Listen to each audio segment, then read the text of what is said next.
Pak Ustadz itu minta saya supaya diwawancara, di interview lah untuk di video kan. Pertanyaan pertama dari para ustadz itu pada saya, mengapa sih Bapak ini non muslim kok mau tergerak untuk ikut SLC, sedangkan jaringan saya yang muslim kok saya ngajak kok susah Pak, saya datang sendiri. Loh, kok Bapak bisa non muslim bisa bawa orang muslim ke sini, kok saya orang muslim kok nggak bisa bawa orang-orang saya sama muslim ke sini? Saya bilang gini, jawaban saya Pak, satu-satunya bisnis direct selling di dunia, satu-satunya yang mengajak para distributornya tidak hanya untuk sukses secara dunia, tetapi juga harus sukses secara akhirat. Artinya Anda jalankan bisnisnya sekaligus dengan spiritualitasnya. Itu cuma satu-satunya PT BES Pak. Karena ini menjalankannya dengan dua hal yang berbeda ini jadikan satu Pak. Makanya PT BES itu saya yakin sampai kapanpun dia susah sekali untuk bangkrut, untuk rugi, untuk bermasalah. Itu susah. Apa sebab? Ada keterlibatan Allah di dalam usaha ini. Makanya Anda tidak heran dalam waktu kurang dari 3 tahun atau 4 tahun sekarang ini, seperti Pak Danas barusan ngomong, itu sudah ada ribuan orang sudah berhasil melalui PT BES ini, dan ribuan orang ini menyadari bahwa hasil yang beliau terima itu adalah pertama-tama kebesaran Allah yang mengantarkan mereka menjadi berhasil, dan mereka kalau sudah berhasil, bagaimana keberhasilan yang diterima itu mereka juga harus berikan kepada orang lain. Dan itu Anda perlu catat, saya bilang sama Pak Ustadz, bahwa memberi kepada orang lain itu bukan hanya di Al-Quran yang ada tulisannya. Semua agama itu ada di kitab suci itu memberi ke orang lain itu hukumnya wajib. Karena apa? Rezeki yang kita terima itu sekian persen itu bukan milik kita, milik orang lain. Pertanyaannya, kita sudah berikan apa belum? Ternyata hampir 90% saya yakin belum bisa memberikan itu dengan berbagai macam alasan.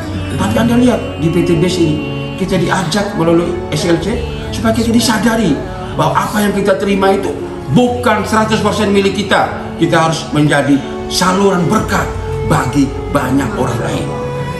Wah, ini yang menarik. Lalu yang kedua, dia nanya sama saya, si Pak Ustadz ini, lalu apa yang membuat Anda sebagai seorang pengusaha kok mau jalankan masuk di PT BES? Usaha saya itu modalnya miliaran, untungnya kecil, resikonya tinggi, waktunya lama. Saya masuk di PT BES, modalnya kecil, untung besar, waktunya cepat, tanpa risiko, tidak ada pusing. Dan itu saya buktikan sebagai pengusaha. Saya masuk di sini, ternyata 3 bulan saya terima kurang lebih 600 juta dari PT BES.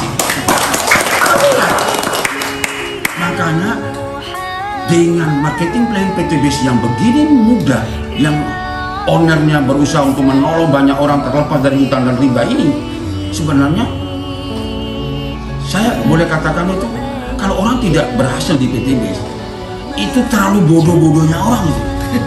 Kebenaran orang ini tidak mengerti nih, orang ini perlu banyak belajar. Kenapa? Anda mau cari semua direct selling yang ada, yang sudah pernah ada di Indonesia ini, secara marketing plan, secara produk pun tidak ada loh yang menang dengan marketing plan-nya PT BES. Tidak ada yang menang. Nah, kalau Anda tahu sudah marketing plan terbaik, bisnis yang dinyatakan syariah, produk terbaik, kerjanya dibantu oleh tim leader, lalu di mana sulitnya? Tidak ada sulit, sepanjang orang itu mau. Tapi yang paling kita harus ingat, Anda kalau masuk di PT BES ini, Anda jangan mau cari bagaimana saya untung, tapi pikirlah bagaimana orang lain itu bisa untung. Orang lain itu bisa sukses. Dengan Anda membuat orang lain sukses sebanyak mungkin, otomatis Anda pasti lebih sukses.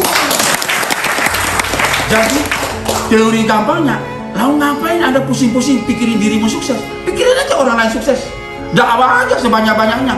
Buatlah mereka bisa lunas hutang bebas riba semua. Semakin banyak orang yang lunas hutang bebas riba, terima ribatnya, pasti kita jauh lebih banyak daripada orang-orang itu semua. Contohnya banyak. Saya kayak Pak Adan hari ini terinspirasi buat saya. Atau janganlah, kalau Pak Adan terlalu jauh, Contoh orang sebelah saya bilang, ya, berapa waktu lalu saya remehkan beliau, saya usir, kenapa?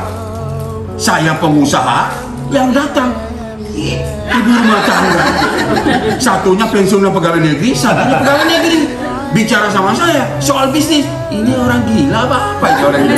Daripada pusing-pusing saya, pergi. Tapi hari ini saya bertobat. Lo beneran, saya nangis terseduh-seduh loh. Di mana tuh? Di SLC. Saya pikir lagi ini, beliau ini orangnya fly keler kayak gini, bisa terima ribet banyak loh. Inspirasi banget saya. Orang kayak gini aja bisa, lalu jalan-jalan bisa rekeningnya berbunyi terus. Lalu kenapa saya yang pengusaha itu harus pusing dulu, kerja dulu, ngurusin karyawan, baru dapat uang? Lah lebih baik ini saya ikuti jalannya. Ini benar, ternyata benar. Hanya dalam waktu singkat, hari ini rekening saya juga walaupun belum banyak seperti beliau atau apalagi Pak Nanari, tapi bunyi juga. Iya.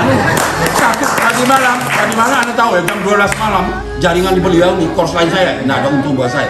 Itu kepala kantor pariwisata Kabupaten Kebumen. Saya tunjukin pendapat saya perharinya. Wow, heran. Bapak, mohon maaf, saya bukain aja. Satu hari saya dapat berapa sih? Bapak lihat. Ini, bukain mulai tanggal 1 sampai tanggal 30. Oh, kok bisa kayak gini, Pak? Makanya, Bapak biar pejabat, bayarannya kan 1 bulan sekali kan? Anda lihat ini nih, pakai celana pendek, baju kaos, ini tiap hari bayarannya gini loh. Akhirnya apa Pak Haris? Masuk langsung priority juga di PT Pos tadi malam. Tadi malam Pak, saya pikir itu Pak Analis. Terima kasih. Wassalamualaikum warahmatullahi wabarakatuh. Waalaikumsalam warahmatullahi wabarakatuh.